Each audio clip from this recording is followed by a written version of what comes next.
Friends, welcome to my channel Manish study.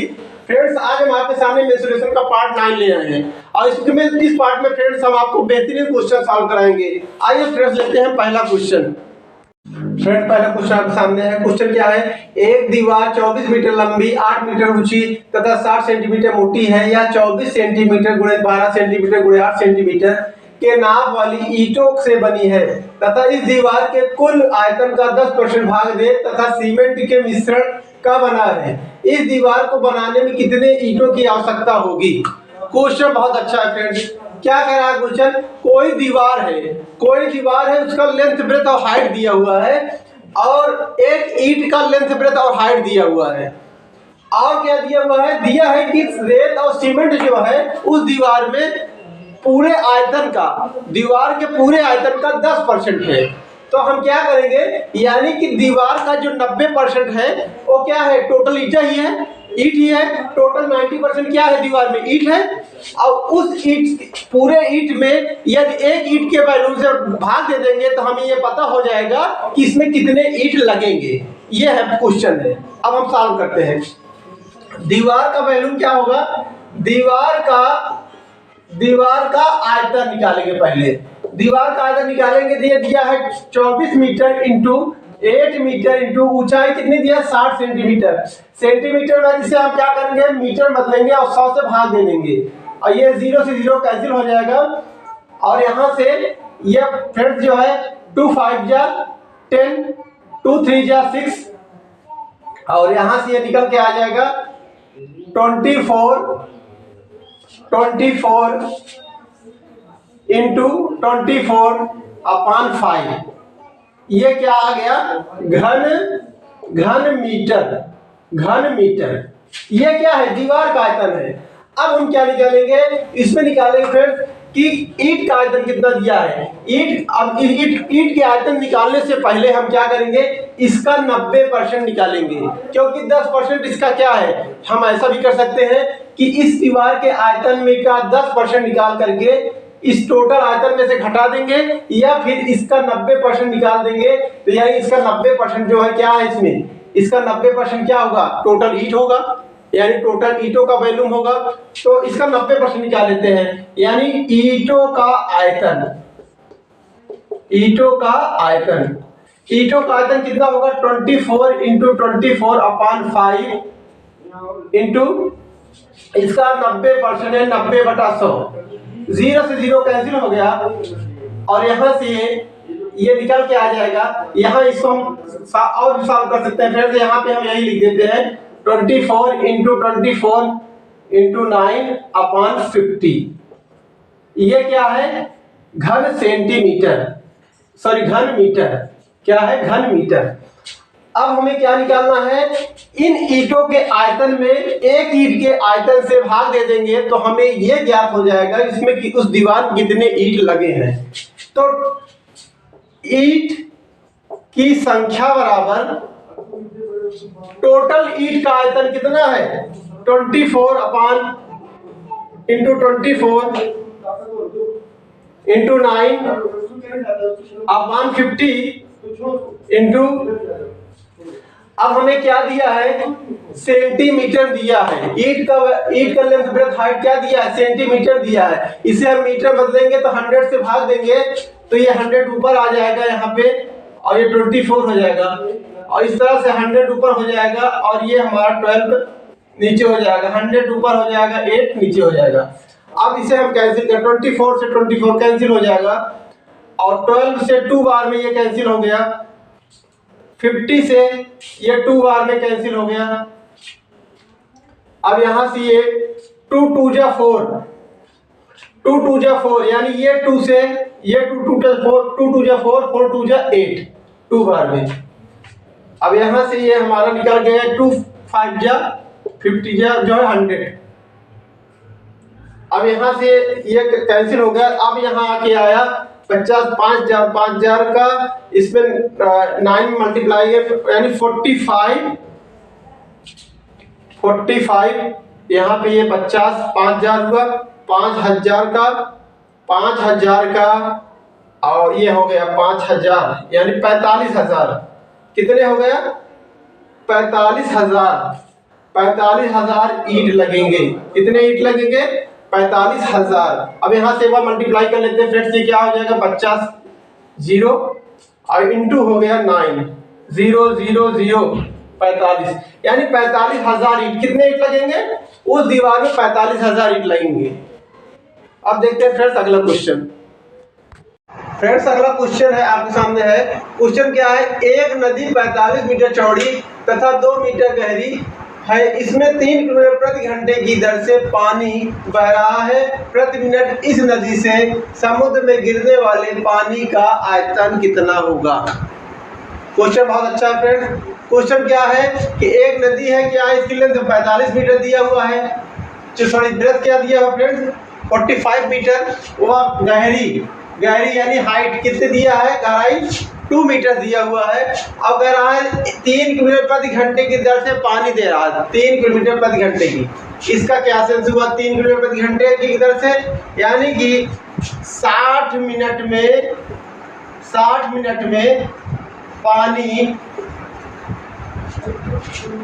पानी की नदी में लंबाई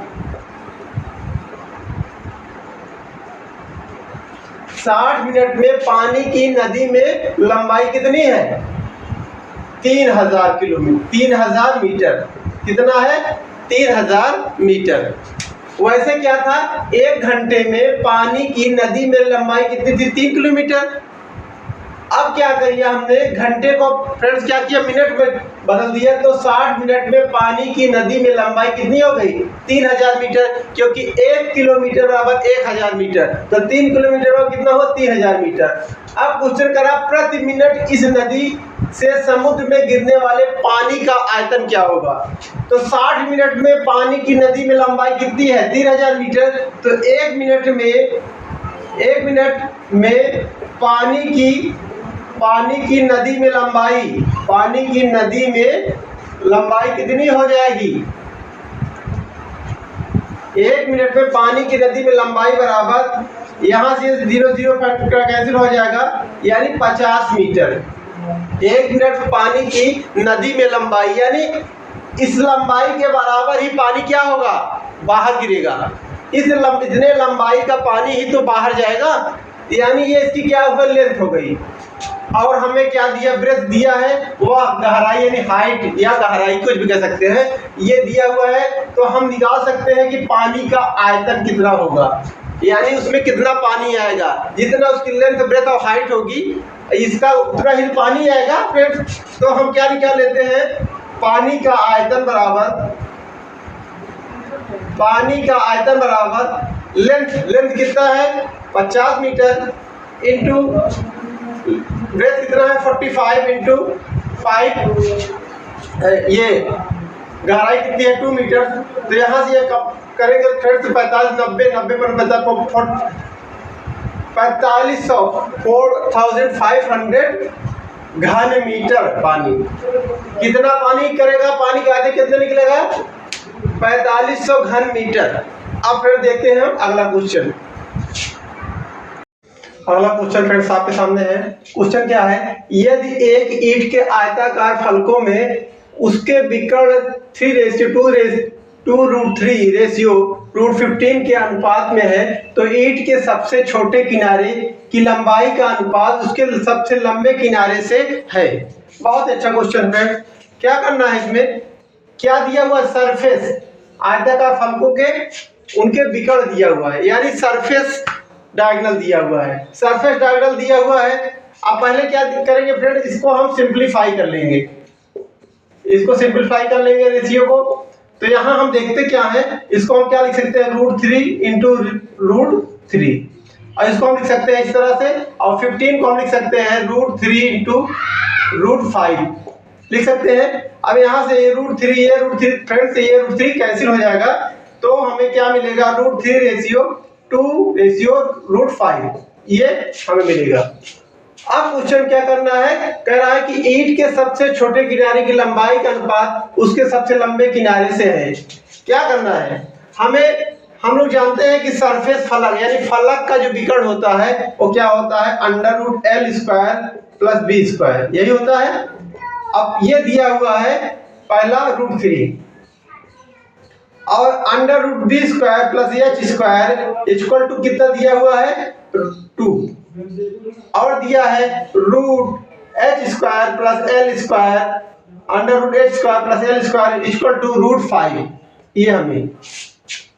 अब यहां से हम L square B plus B square को दोनों पक्षों क्या करते हैं फ्रेंड्स स्क्वायर कर लेते हैं, दोनों तरफ स्क्वायर करेंगे तो ये हमारा आ जाएगा L square plus B square equal to 3 और B square plus H B square plus H square, यहाँ पे ये एच स्क्वायर है, यहाँ पे ये एच स्क्वायर है,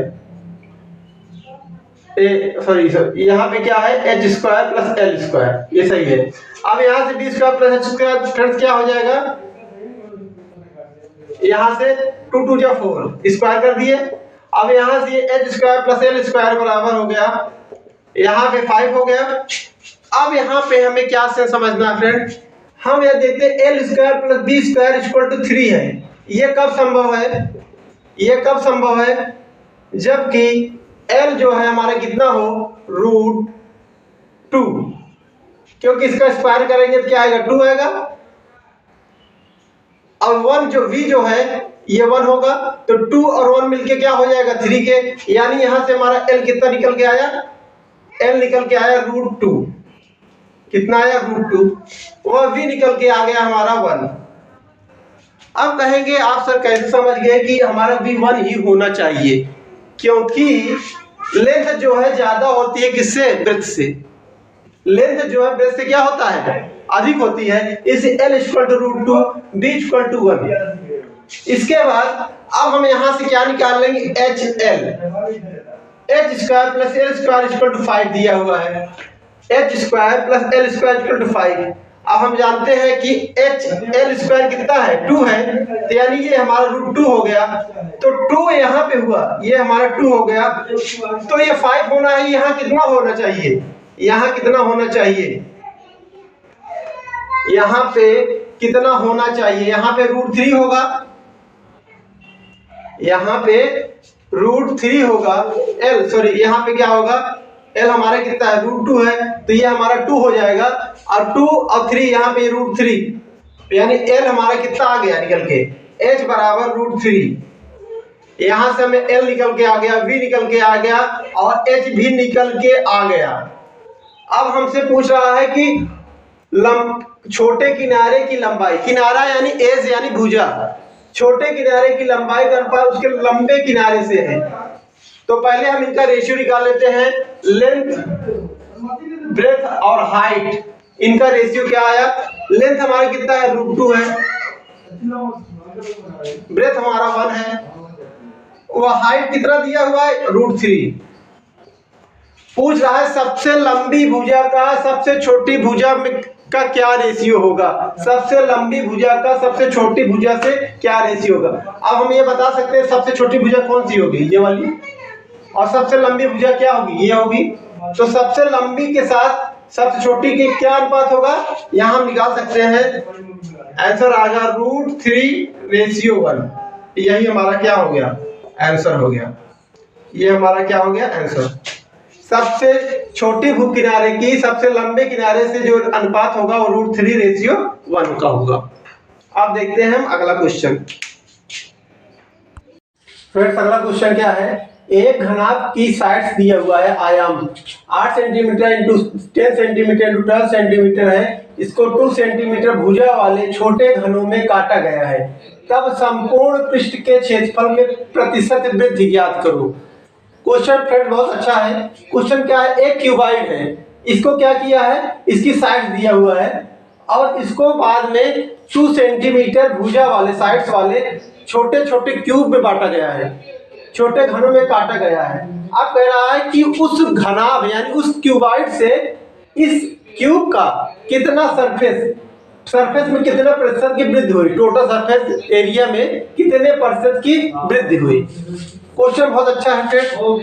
क्या है, पहले हम क्यूबाइड का क्या निकाल लेते हैं, इसमें क्या निकालना है, ये तो निकला ही हुआ है फ्रेंड्स, इसका तो हमें निकालना ही नहीं है। तो हमें क्या है, भुजा दिया है घन का, तो हम जानते हैं घन का आयतन क्या होता है, घन का आयतन क्या होता है फ्रेंड्स? ए क्यूब होता है। आयतन क्या होता है यानी वॉल्यूम। क्यूब का वॉल्यूम क्या होता है? ए क्यूब। अब भुजा यानी साइड्स का क्यूब, तो 2 का साइड का क्यूब करेंगे फ्रेंड्स कितना आएगा? 8 आ जाएगा। अब इस वॉल्यूम से क्यूबाइड के वॉल्यूम में डिवाइड करेंगे तो हमें ये पता लग जाएगा इसमें कितने क्यूब आ जाएंगे, इसमें कितने क्यूब आ जाएंगे। तो अब पहले क्या निकालते हैं? घन की संख्या यानी क्यूब की संख्या। घन यानी क्यूब की संख्या, तो क्यूब की संख्या निकालेंगे 8 इंटू 10 इंटू 12 अपॉन 8। यहां पे क्या लिख देंगे? क्यूब घन। यहां से 8 से 8 कैंसिल हो जाएगा यानी 120 क्यूब। कितने आएंगे क्यूब? 120 क्यूब आ जाएंगे टोटल घनाभ में। तो 120 क्यूब आ गए। अब इसका सरफेस एरिया निकालेंगे। किसका? घन का टोटल सरफेस एरिया यानी संपूर्ण पृष्ठ। तो घन का संपूर्ण पृष्ठ बराबर घन का संपूर्ण पृष्ठ, घन का संपूर्ण पृष्ठ इक्वल टू घन का संपूर्ण पृष्ठ आप लोग जानते हैं फ्रेंड्स, पहले नीचे क्या होता है? ए स्क्वायर है, 6a स्क्वायर। कितना होता है? 6a square. तो 6a square equal to 6 into भुजा का स्क्वायर। भुजा कितने दिया हुआ है? भुजा है हमारा a मतलब 2 का क्यूब, 2 का स्क्वायर यानी E4। अभी क्या है? ये तो फ्रेंड्स क्या है? एक जो है घन है, इसका क्या है? संपूर्ण पृष्ठ है। अब हमें पास घन कितने हैं? 120 क्यूब। 120 से क्या करेंगे? मल्टीप्लाई कर देंगे, तो टोटल आ जाएगा हमारा 24 इंटू 120 घन सेंटीमीटर। घन सेंटीमीटर ये आ गया। ये घन का संपूर्ण पृष्ठ। और सिंपल करें, सिंपलीफाई करेंगे इसको तो आ जाएगा ये 0 से 0 8 28 2880 घन सेंटीमीटर। 2880 घन सेंटीमीटर। अब क्या करना है? हम घनाभ का संपूर्ण पृष्ठ निकालेंगे। तो घनाभ का संपूर्ण पृष्ठ यानी क्यूबाइड का संपूर्ण पृष्ठ टोटल सरफेस एरिया इसका निकल के आ जाएगा। हम जानते हैं कि 2 ब्रैकेट में LB plus BH plus HL होता है। तो हम क्या करेंगे? 2 ब्रैकेट में LB यानी 8 से 10 में मल्टीप्लाई 80 प्लस B का H में 120 प्लस H का L में 96। यहां से ये करेंगे सॉल्व तो 2 इंटू ये आ जाएगा 296 या 296 और यहां से आ जाएगा 2 6 12 2 9 18 18 8 19 और 2 2 4 592 वर्ग सेंटीमीटर। अब क्या पूछा है? पूछा कि संपूर्ण पृष्ठ में प्रतिशत वृद्धि। पहले क्या था? घनाभ का संपूर्ण 592 वर्ग सेंटीमीटर था। अब घन का संपूर्ण पृष्ठ कितना बन गया? 2880। कितना वृद्धि हुआ? कितनी वृद्धि? तो वृद्धि निकालने के लिए हम क्या करेंगे? 592 से कितना बढ़ा है इसमें से माइनस कर देंगे तो 2880 और 592 यहां से 8 हो जाएगा, ये 17 यहाँ 17 होगा, 17 9 गए 8 हो गया, यहाँ 7 में 5 गए 2 और 2 2288 कितना बढ़ा? 2288 इंटू वृद्धि के लिए 100% से गुण, प्रतिशत के लिए क्या करेंगे? 100% से मल्टीप्लाई कर देंगे और इसे हम कैंसिल करेंगे तो हमारा निकल के आएगा 386.4%। इसको हम सॉल्व करेंगे तो आके निकल गया है 386.4% की वृद्धि होगी। यही हमारा क्या हो जाएगा? आंसर हो जाएगा।